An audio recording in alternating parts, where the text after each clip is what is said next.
Hey everyone, I hope you're all doing well today. This time we're going to be talking about Ogre Battle, March of the Black Queen on the Super Nintendo.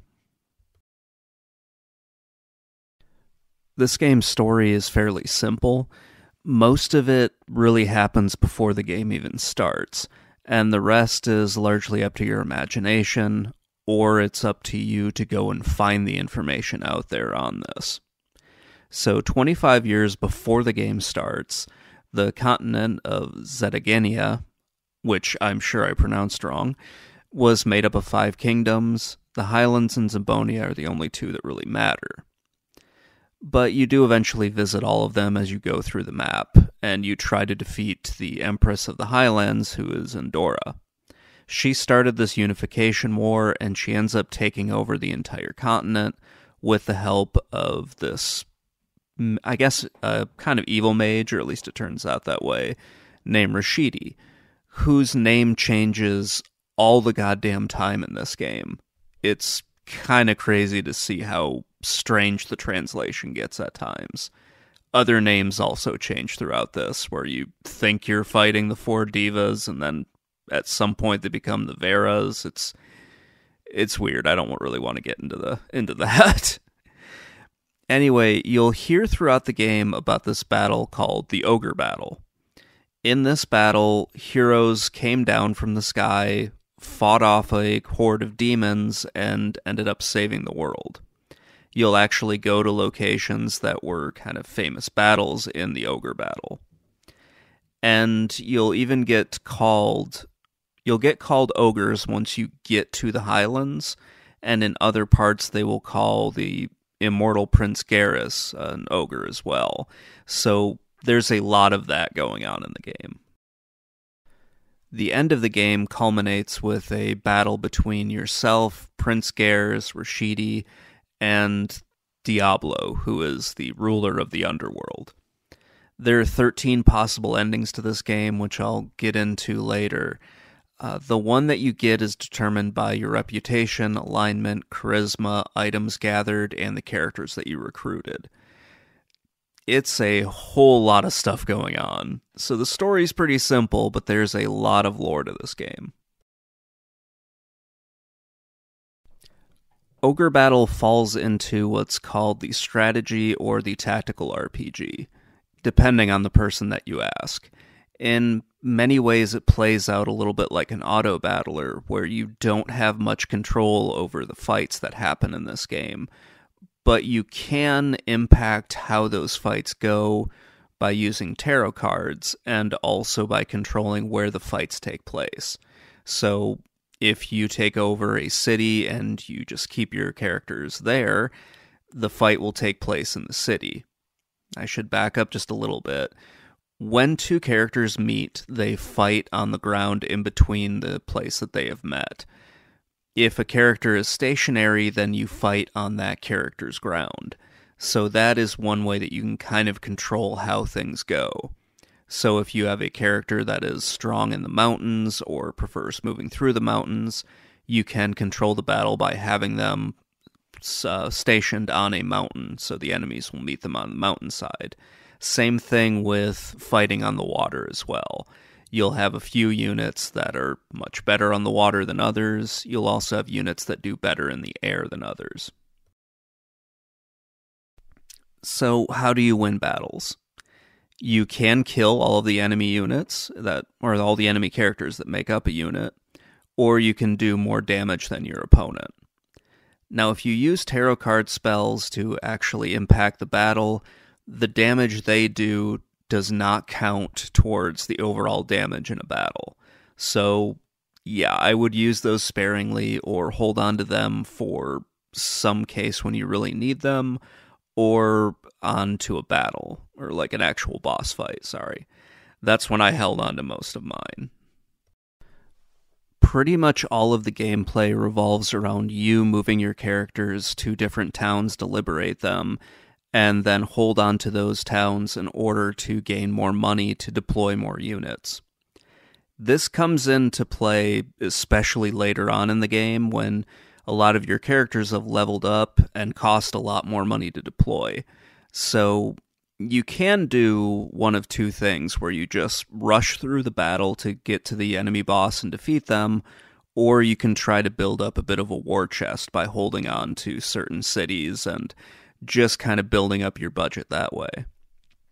The downside to doing that is that it alters the alignment of your characters, and that can impact the overall reputation that you have. So if you have a bad alignment and you take over a city, that will reduce your reputation overall. It is a whole complicated mess, to be honest with you. I haven't found a good way to deal with that, aside from keeping a few characters with a really good reputation, having them take over the cities, and then moving in your characters with bad reputations right behind them, so you don't get negatively impacted by liberating cities. There are some boss characters and also some special characters that you can recruit in this game. There's a whole lot of complicated stuff that goes into that. Some of them make you go on just this wild goose chase to find items. Other times, you just need to have a high enough reputation for when you meet that person.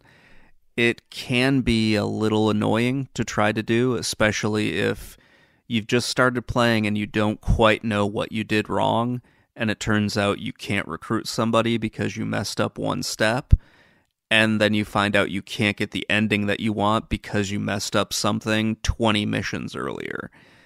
It can get a little frustrating, but you can always just restart, try it again, or get whatever ending you have and then try to get the better ending. Like I said, there are 13 endings. It's pretty fun to try to get all of them. I did mention tarot cards earlier. They do have an impact on the battles, but it's mostly a neutral impact unless you eliminate the enemy characters entirely with them.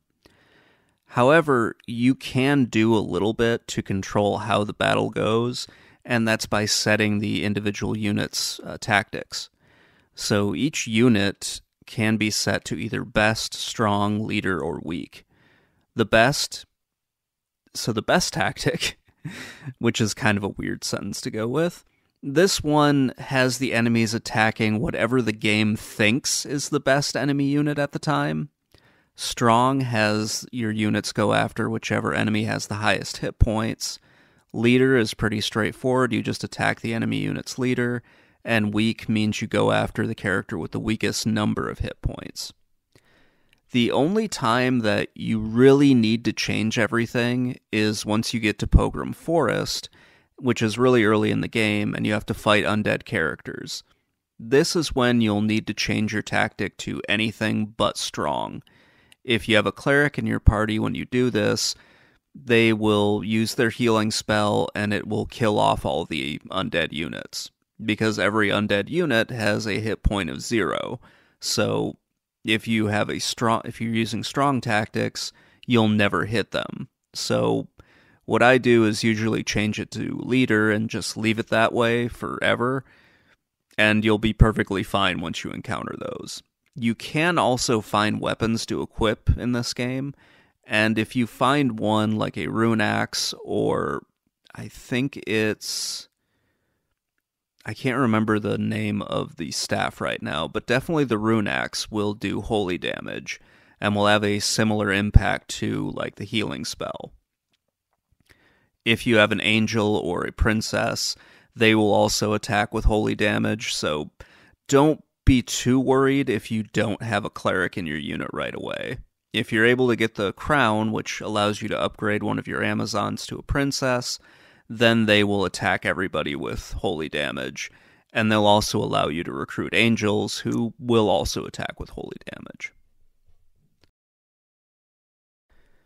So there are 2 base units in this game, for at least the human characters, and that is soldiers and Amazon.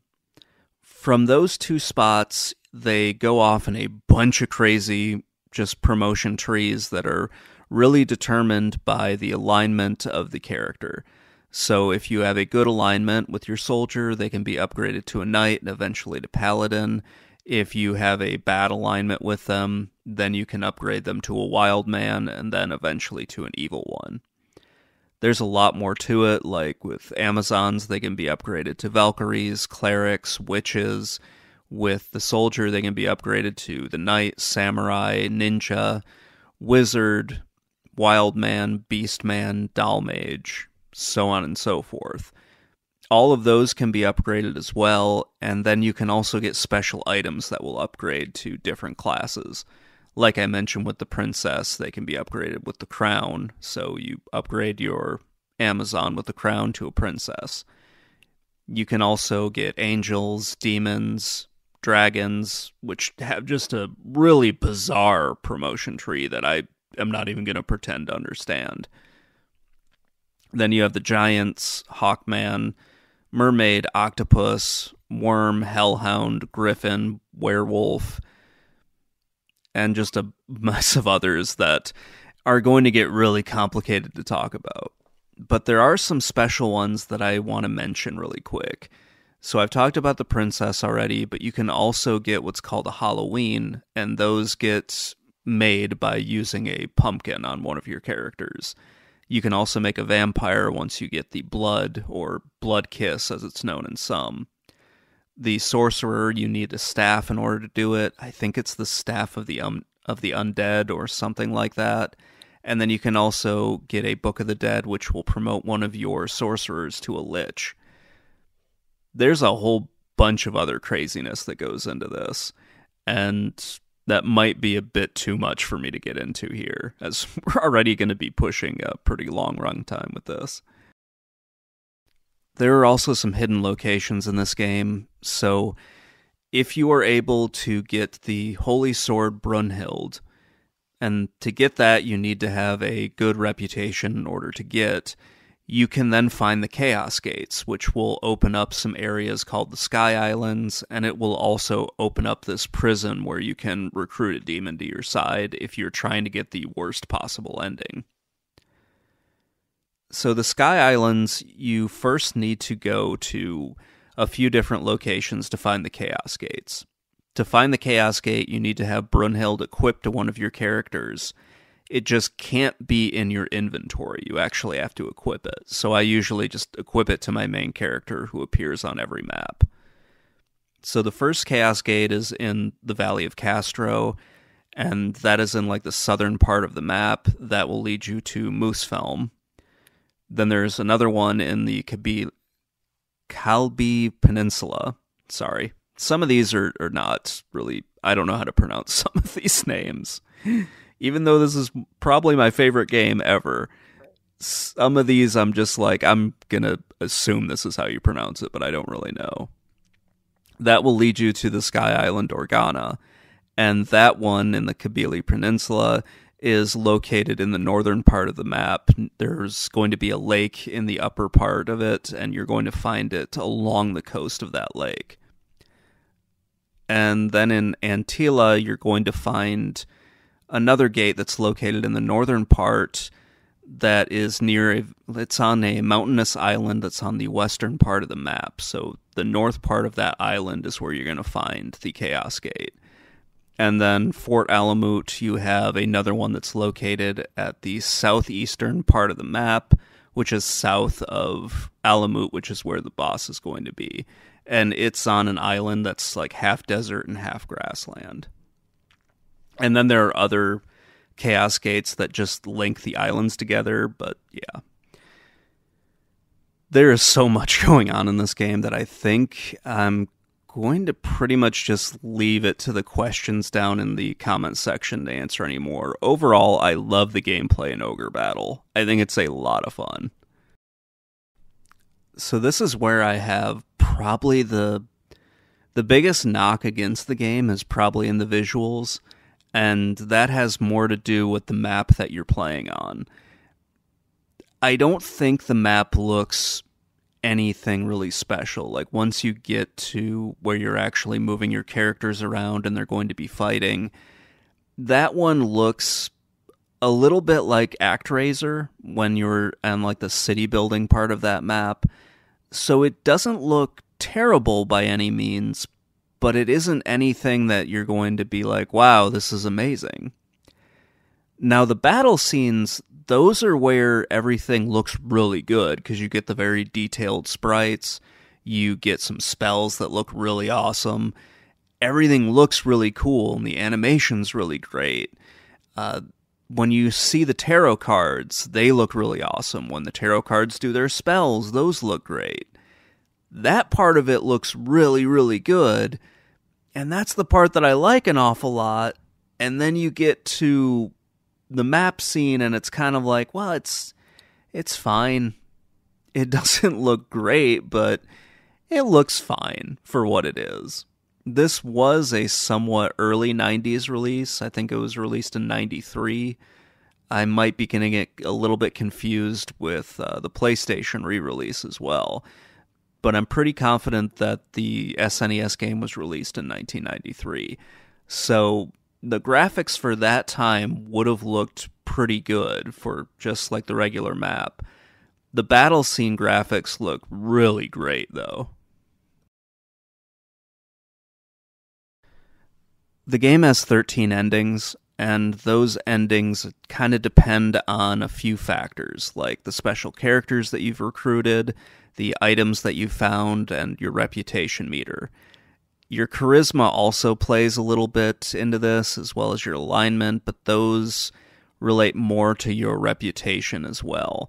So there's a lot of stuff going on in this game to keep track of, and yeah, it can get a little confusing. So here is a list of all of the endings that you can get, as well as what you'll need to do in order to get them. So the best ending is the world ending. You need to have a reputation meter that is almost full. You need to have found all 12 Zodiac Stones, which is something that I have never done in this game.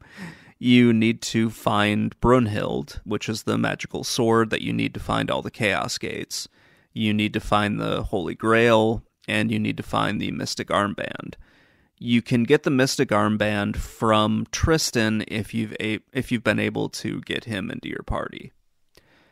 For this ending, you need to have recruited both Tristan and Ronnie, or Ronnie, I don't know.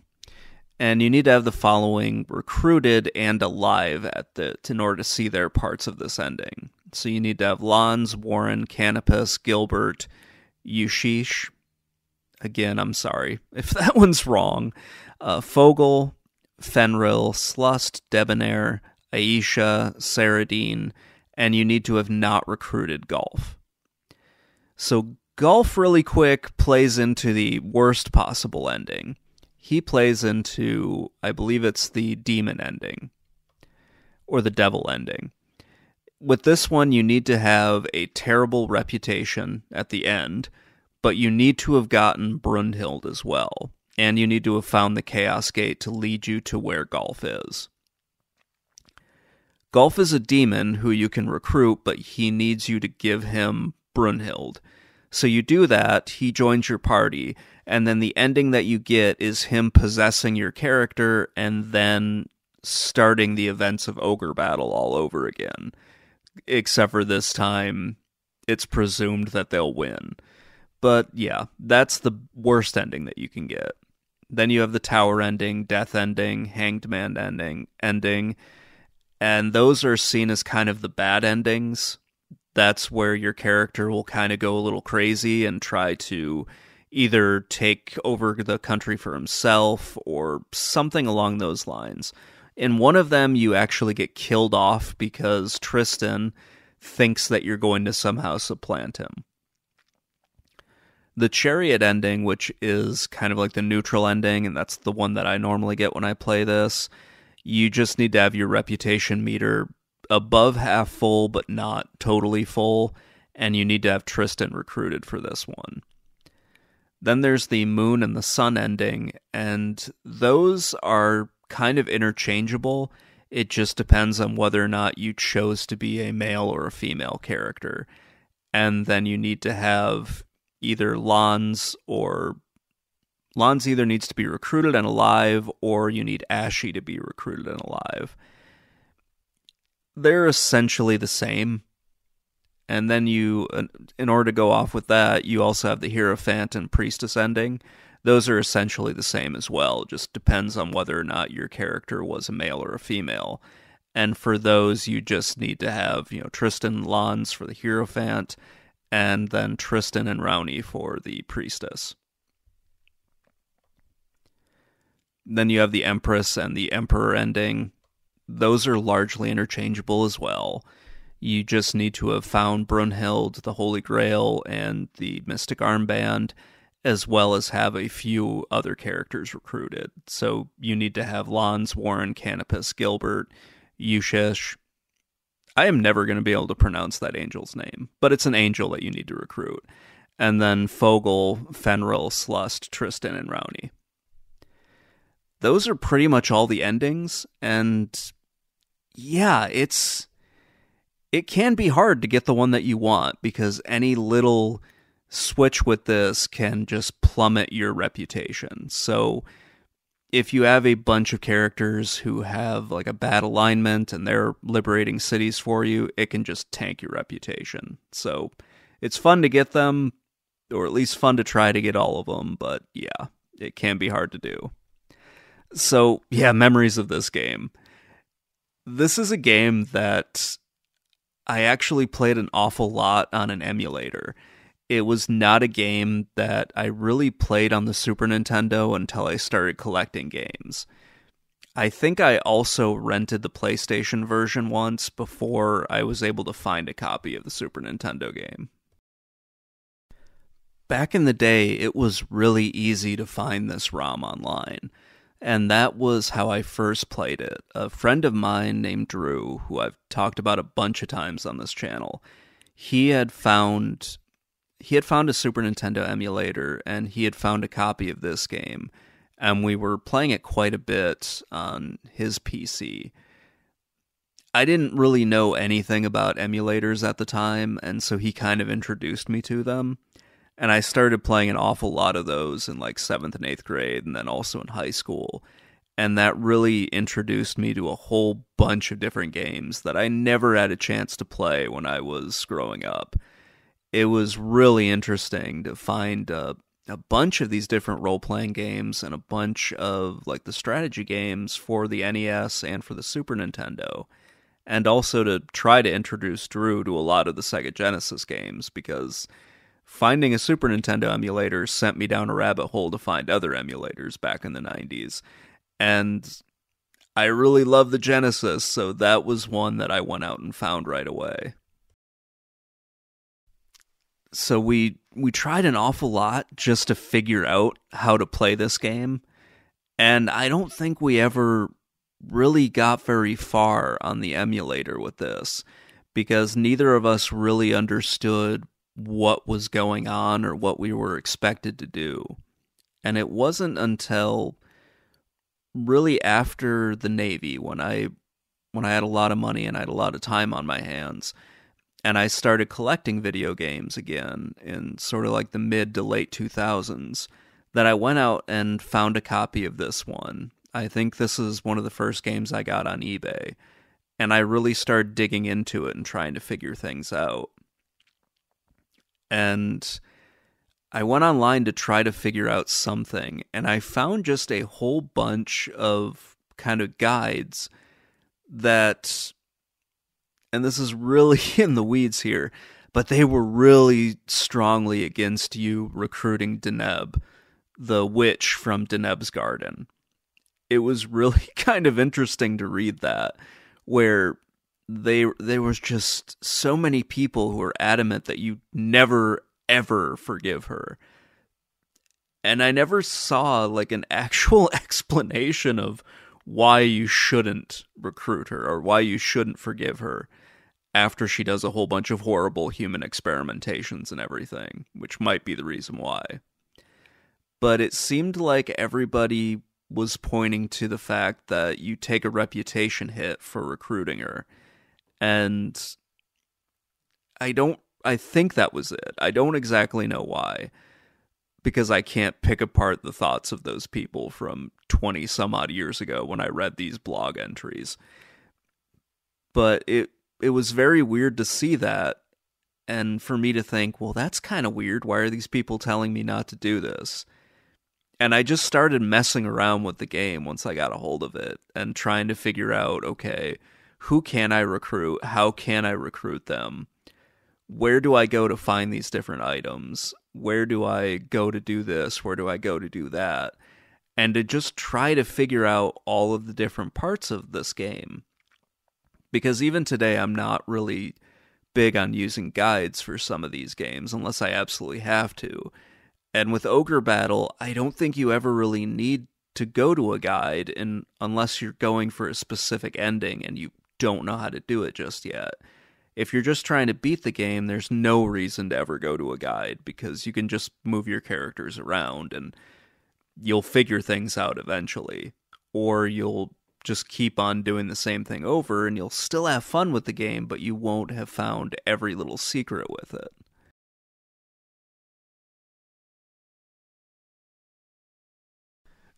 So anyway, to get back on track a little bit and hopefully not tank this video's runtime any more than I have, that one instance with Deneb kind of started off this whole trying to figure out more things about this and trying to learn more about it. And this was a game that I would revisit constantly throughout college. So I've been playing this game for almost 30 years at this point, which is frightening when I think about it.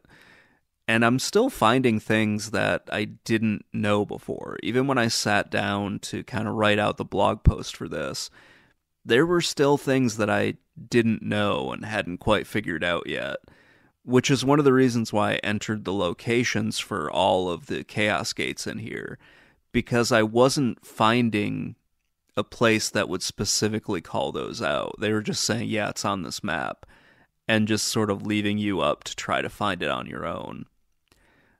And I feel like there was, at a time, a bunch of maps where they would put like an X saying, hey, here's where the Chaos Gate is, here's where the Zodiac Stones are.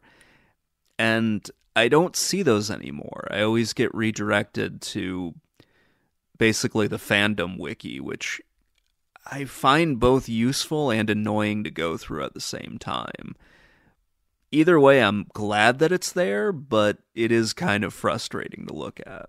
So I'll just move on to my final thoughts, because I could go on for way too long about this, and I don't really feel like making a several-hour video about Ogre Battle.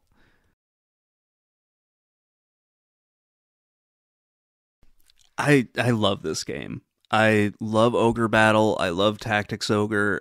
I love the fact that this game is still kind of hard to figure out and kind of hard to get the endings that you want, because you need to think through so much crap and find so many things and keep your reputation up, as well as keep the alignment of your characters as where it needs to be. There's a ton of stuff in here to find still, and it's always fun for me to come back and look at this.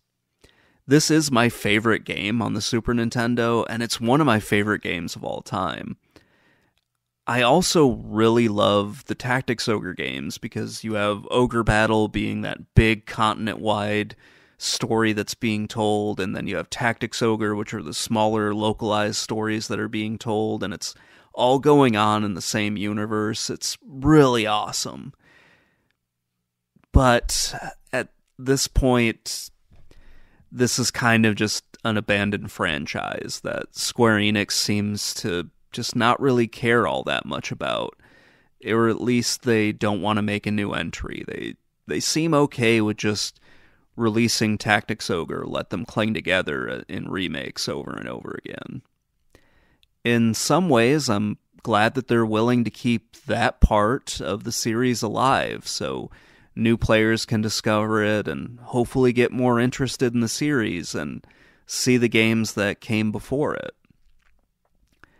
However, the other games in the series are being ignored. They're stuck on the retro consoles that I adore, but are becoming increasingly less accessible to players who got into the series through Tactics Ogre Reborn or Tactics Ogre Let Us Cling Together on the PSP. I'm glad that I can go back and see these games, because I've got the Super Nintendo version of Tactics Ogre, and I've got the N64 version of Ogre Battle 64. sorry, I have the Super Nintendo version of Ogre Battle. And there is a PS1 version of Ogre Battle out there, so you can find that. And I've got the Game Boy Advance copy of Tactics Ogre Knights of Lotus. But not everybody has that, and not everybody can get a hold of those as easily as, I can, or as easily as other people. And then you have to find the hardware to work for it. But yeah, that's just becoming increasingly harder to do. So honestly, if you're looking to play any of the Tactics Ogre games or the Ogre Battle games, I would say just emulate them. That's how I first experienced the games back in the 90s, and I think all of them should be available somewhere on the internet, or even find a flash cart where somebody's burned the ROM to it. No matter how you experience the Ogre Battle or the Tactics Ogre series, I think these are all games that are really worth playing still. And it's kind of a shame that we'll never get the ending to this story. We'll never see how many episodes the creators wanted to make, and we'll never find out what happened in the first few episodes because, well, they've all kind of moved on. And they've made other great games out there, like Final Fantasy Tactics and Final Fantasy Tactics Advanced. And they've worked on other games since then as well. So, yeah, we can still experience the stories that they've made on video games, but sadly, this is one that we're just never going to get the ending for, and maybe that's for the best.